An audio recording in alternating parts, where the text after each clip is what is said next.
Ngayong January 2, ito nga pala ang 13 years ko dito sa Maryland.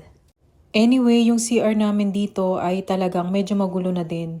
Nag-iisip ako kung saan ko ilalagay yung maliit na refrigerator na binili ko para kay Michael para sa mga medicine niya.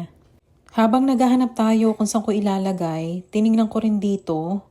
At ito yung closet na pinaglalagyan namin ng mga kung ano-ano, yung mga towels, nandito yung ibang shoes, mga makeup at kung ano-ano pa. Anyway, tingnan nyo guys yung nakita ko dito. Ito ang nakita natin. So ngayon, i-open natin kung ano to.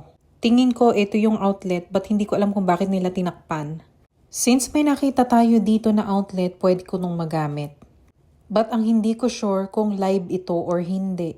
Hindi ko alam kung nasan yung tester ko kaya pumunta na agad ako sa Lowe's at eto, naghanap tayo ng yung plug-in mismo para maikabit natin doon sa pinaka-wire ng outlet. Bet ko yung isinasalpak lang para mas mabilis katulad nito. At dito nga sa Lowe's, naghanap din ako ng motion sensor na ilaw. Magagamit natin to. Halika na at magbayad na tayo! Bago natin gawin yung outlet, kailangan natin i-turn off itong breaker. Nga pala, hindi ako professional dito dahil ngayon ko lang to gagawin. Kanina, pinanood ko sa YouTube kung paano to ginagawa. Madali lang naman pala. May hot wire na nakalagay, ibig sabihin ng hot wire is yung black wire o kaya red wire. Yan ang hot wire.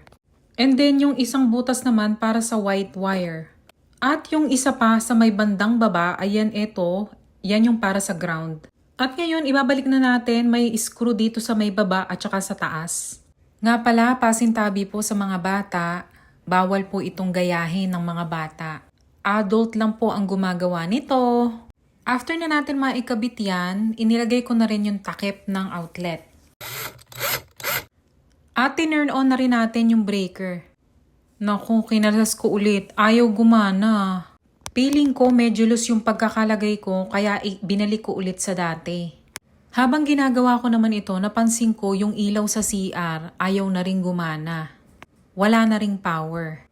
Yun pala yung isang hot wire dito hindi gumagana. So ang ginawa ko, yung dalawang hot wire, yung red at saka yung black, nilagay ko siya sa magkabilang butas ng outlet. Tapos yung dalawang white na wire, inilagay ko rin doon sa dalawang butas ng pinagpapasukan ng outlet na white wire. At ito nga at ibabalik na ulit natin sa dati. Hala guys, gumana na siya! Nilagyan ko nga rin pala ito ng sealer kasi may nakita tayong maliit na butas dito sa may bandang gilid. Buti na lang meron pa ako nito.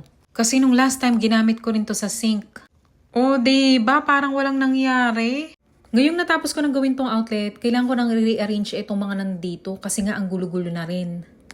Pag gumagawa ko ng mga ganitong klase sa bahay, kailangan talaga nasa mood talaga akong gawin. At dito nga ikinabit ko na rin yung ilaw na motion sensor na ilaw. Para kapag bubuksan yung pinto, may ilaw na.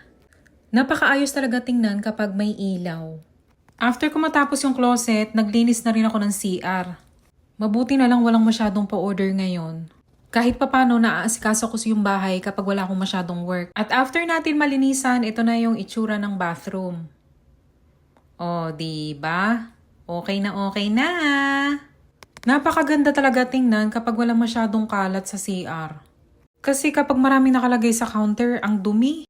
Pero ganun talaga kasi ginagamit natin. Kaya dapat at least mga once a week, makapaglinis tayo kahit pakunti-kunti lang. Guys, handa na ba kayo makita? Eto na yung itsura ng closet sa bathroom. O diba, nagbukas agad yung ilaw. Ang ayos na tingnan. Pati yung mga medicine ni Michael dito ko na rin inilagay. Sama-sama na sa isang layer yung mga gamot niya. Tapos 2 ilaw din yung nilagay ko rito. Mission accomplished! Ito yung mga project na gustong-gusto kong ginagawa. Especially kapag wala talaga akong alam tapos mapipigure out kong mag-isa. Magandang umaga, Pilipinas!